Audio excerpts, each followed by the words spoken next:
नमस्कार दोस्तों, unlock study with Aditya sir की यूट्यूब चैनल पर आप सभी का स्वागत है। आज हम कक्षा 10 के चैप्टर नंबर 5 की प्रश्नावली 5.1 को सॉल्व करेंगे। अगर वीडियो अच्छा लगे तो प्लीज़ वीडियो को लाइक करें तथा चैनल पर नए हो तो चैनल को सब्सक्राइब कर बेल आइकन अवश्य प्रेस करें। तो आइए वीडियो प्रारंभ करते हैं। तो चैप्टर नंबर 5 क्या हमारा समांतर श्रेणी, ठीक है ना। तो आइए समांतर श्रेणी के बारे में पढ़ते हैं हम कुछ। समांतर श्रेणी, समांतर श्रेणी क्या है? समांतर श्रेणी संख्याओं की एक ऐसी सूची है, एक ऐसी सूची है या एक ऐसी श्रेणी है जो एक निश्चित मात्रा में घटती है या बढ़ती है, ठीक है ना। या तो ऐसे मतलब संख्याओं का समूह जो लगातार बढ़ रहा हो या लगातार घट रहा हो, ठीक है ना। साथ ही जिनके पदों का अंतर समान रहता है, जिनके क्रमागत पदों के बीच अंतर क्या रहता है? समान रहता है, उसे हम समांतर श्रेणी कहते हैं। जैसे आपके सामने उदाहरण लिया हमने 2, 4, 6, 8, 10। तो आप गौर से देखो इन सभी के पदों के बीच कितना अंतर है? 2 2 का अंतर है, दिख रहा है हमें। 2 और 4 के बीच कितना है? 2 का है। 4 और 6 के बीच कितना है? 2 का है। 6 और 8 के बीच कितना है? 2 का, ठीक है ना। तो पहले पद को क्या मानते हैं हम? A1 मानते हैं। दूसरे पद को A2, तीसरे पद को A3, चौथे पद को A4, पांचवें पद को A5, dot dot dot dot ऐसे ही चलता रहता है। अर्थात प्रथम ए बराबर क्या हो गया हमारा? प्रथम पद। तथा इनके बीच जो अंतर दिख रहा है आपको 2 2 का, उसे बोलते हैं हम सार्वांतर। उसे हम क्या बोलते हैं? सार्वांतर। तथा सभी पदों के बीच समान अंतर, उसे हम क्या बोलते हैं? सार्वांतर। सार्वांतर को किससे डिनोट करते हैं? डी से। सार्वांतर को किससे डिनोट करते हैं? डी से, ठीक है ना। तो डी निकालने का सूत्र क्या होता है? A2 माइनस A1, अर्थात दो क्रमागत पदों के बीच का अंतर A3 माइनस A2 या A4 माइनस A3, ठीक है ना। अतः हमारी समांतर श्रेणी क्या बनती है? A1, A2, A3, A4 ये पदों में हो गई, ठीक है ना। और अगर समांतर सहित रखेंगे तो क्या रखेंगे? A plus D, A plus 2D, A plus 3D। क्या बढ़ता रहता है? डी बढ़ता रहता है। क्या बढ़ता रहता है? डी, ठीक है ना। अतः समांतर श्रेणी का एनवां पद ज्ञात करने का सूत्र क्या बनता है? एन बराबर a plus n minus one into d. अब जैसे यहाँ पर आप गौर से देखो A4 निकालना है, हमें क्या निकालना है? A4।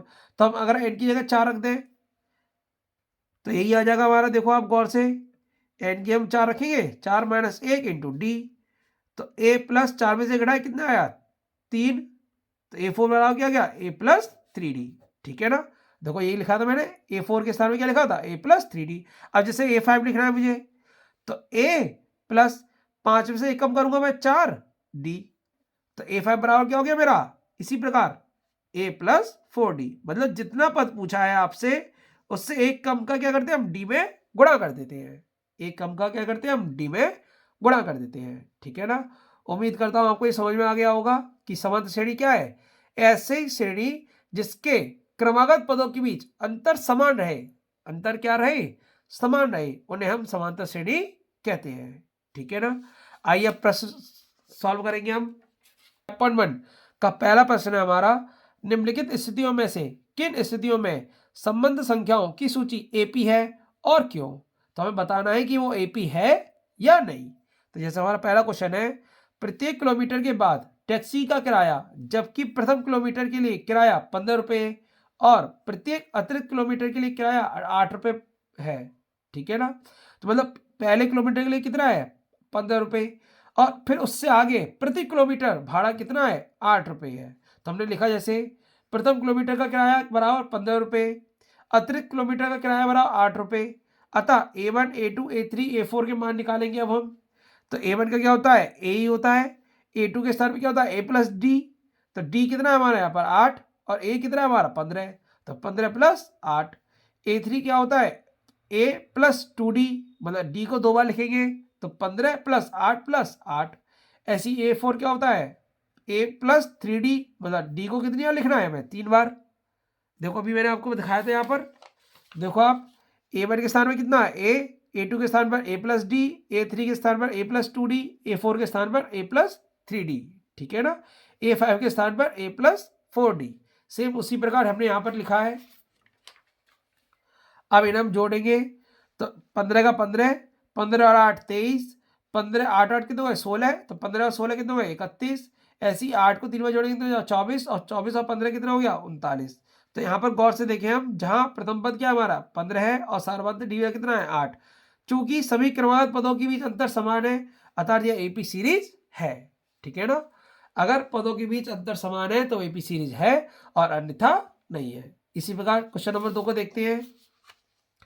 क्वेश्चन नंबर 2 है हमारा, किसी बेलन में उपस्थित हवा की मात्रा जबकि वायु निकालने वाला पंप प्रत्येक बार बेलन की हवा का 1/4 भाग बाहर निकाल देता है। देखो, जब कोई क्रिया बार बार हो रही हो और शेष बचे पर हो रही हो, शेष बचे पर हो रही हो मतलब जो बच गया उस पर हो रही हो, तो ऐसी एपी सीरीज कभी भी नहीं होती है। ठीक है ना, आप गौर से देखो, जैसे अभी हम पहला सवाल करके आए तो यहाँ पर सभी क्या थे 15 से ही स्टार्ट हो रहे थे, सभी में देखो 15 आ रहा है, लेकिन यहाँ पर वो कह रहा है कि क्या कह रहा है, प्रत्येक बार बेलन की हवा का 1/4 भाग बाहर निकाल देती है।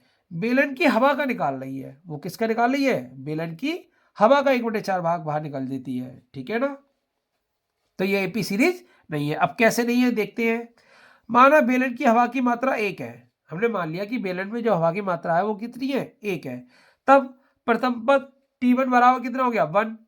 अब प्रश्नानुसार निकलने वाली हवा की मात्रा कितनी हो जाएगी 1/4 हो जाएगी। आप 1 का 1/4 करें तो कितना आएगा 1/4 ही आएगा। फिर हम शेष बची हवा निकालेंगे, तब द्वितीय पद T2 बराबर क्या होगी, शेष बची तो हवा होगी, जो निकल गई उसे हम घटा देंगे, तो 1 में से 1/4 घटा दिए तो कितना आ गया हमारा 3/4। फिर निकलने वाली हवा की मात्रा 3/4 इंटू 1/4, फिर 1/4 निकालेंगे तो 3/4 का 1/4 कितना आएगा 3/16। अब तृतीय पद के लिए शेष बची हवा, तो 3/4 में से क्या करेंगे हम 3/16 को घटा देंगे, तो कितना है हमारा 9/16। अतः श्रृंखला लिख ली हमने T1 T2 T3, T1 के स्थान में 1, T2 के स्थान में 3/4, T2 के स्थान में 9/16, T3 के स्थान पर, अतः श्रृंखला लिख ली तो T1 के स्थान में कितना 1, T2 के स्थान में 3/4, T3 के स्थान पर 9/16 और T4 के स्थान पर कितना आएगा हमारा 27/64। ठीक है ना, तब सर्वांतर डी बराबर, अब डी का मैंने आपको सूत्र बताया था क्या होता है, दो क्रमागत पदों के बीच का अंतर, तो a2 - a1 या a3 - a2। तो हमने a2 का मान रखा, a2 का मान कितना है हमारा 3/4, a1 का मान कितना है 1, a3 का मान कितना है 9/16, a2 का मान कितना है 3/4। अब घटाया तो अंतर क्या है समान नहीं आया, अतः यहाँ सर्वांतर समान नहीं है, इसलिए एपी सीरीज भी नहीं है। ठीक है ना, उम्मीद करता हूँ आपको ये समझ में आ रहा होगा। किसी प्रकार कोई डाउट हो तो आप मुझसे कमेंट करके पूछ सकते हैं। ठीक है ना, आइए प्रश्न नंबर 3 को हल करते हैं। प्रश्न नंबर 3 हमारा, प्रत्येक मीटर की खुदाई के बाद एक कुआं खोदने में आई लागत जबकि प्रथम मीटर की खुदाई की लागत 150 रुपये है और बाद में प्रत्येक खुदाई की लागत 50 रुपये बढ़ती जाती है।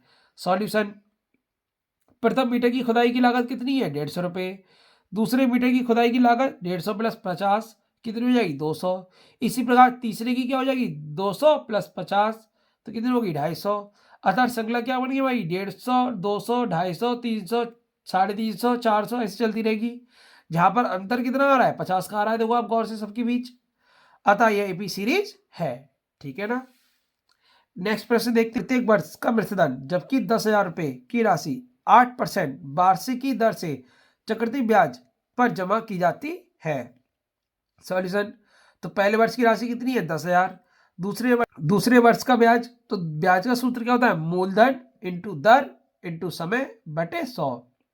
तुम्हारा मूलधन कितना है 10,000, दर कितनी है 8% और समय कितना 1 वर्ष है, ठीक है ना, बटे 100।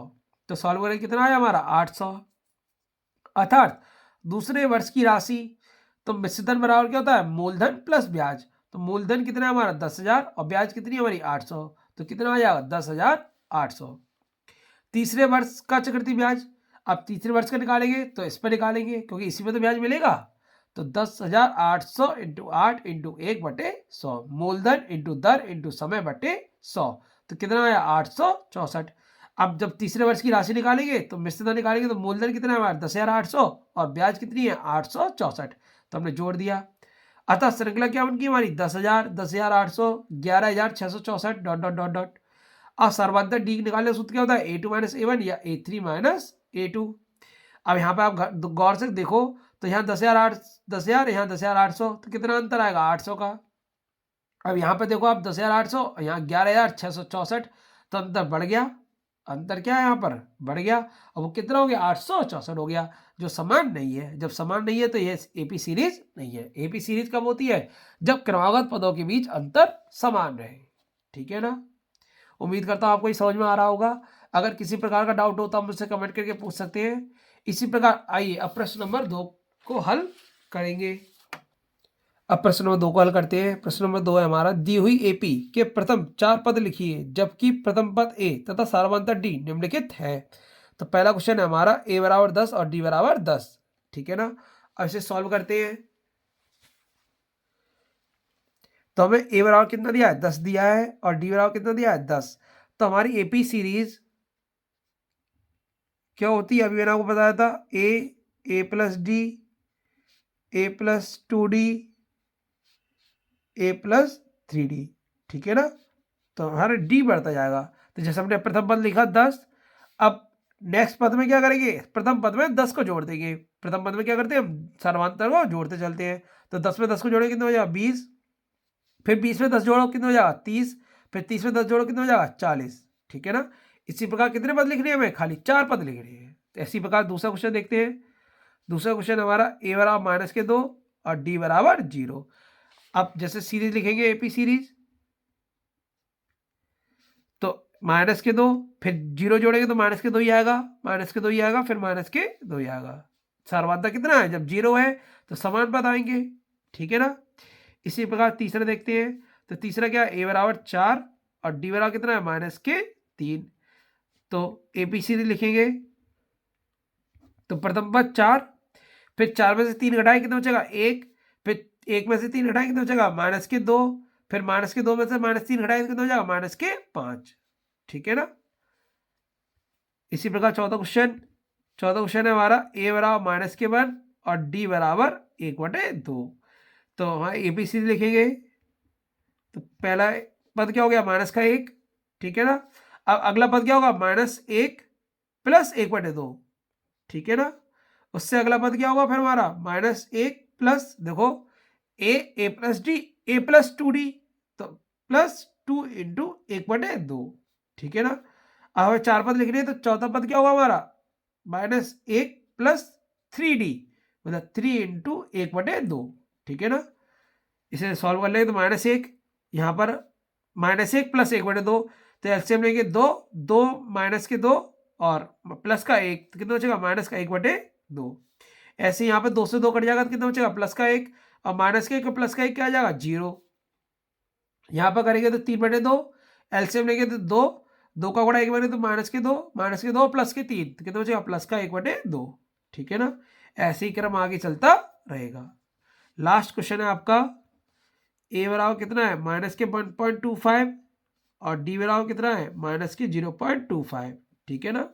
अब एपीसी लिखेंगे उसी प्रकार से। तो प्रथम पद क्या है -1.25। अब नेक्स्ट पद क्या होगा, इसमें से जोड़ेंगे तो ये कितना हो जाएगा -1.50, क्योंकि माइनस क्या होता है प्लस। अब नेक्स्ट फिर जोड़ेंगे तो 0.25 बढ़ाते जाओ आप, कितना बढ़ाते जाए 0.25, तो ये कितना हो जाएगा 1.75 हो जाएगा। अगला पद अगर लिखना अगर अगला पद लिखो तो कितना हो जाएगा 2.00। ठीक है ना। तो हम कितना बढ़ाते गए -0.25 बढ़ाते गए। ठीक है ना। दोस्तों मैं उम्मीद करता हूँ कि आपको ये समझ में आ गया होगा। अगर किसी प्रकार का डाउट हो तो आप मुझसे कमेंट करके पूछ सकते हैं। अगर आप लोगों ने इससे पहले का वीडियो नहीं देखा है तो आप लोग अनलॉक स्टडी विद आंसर के प्लेलिस्ट में जाकर देख सकते हैं। फिर मिलते हैं एक और वीडियो में, तब तक के लिए धन्यवाद। जय हिंद।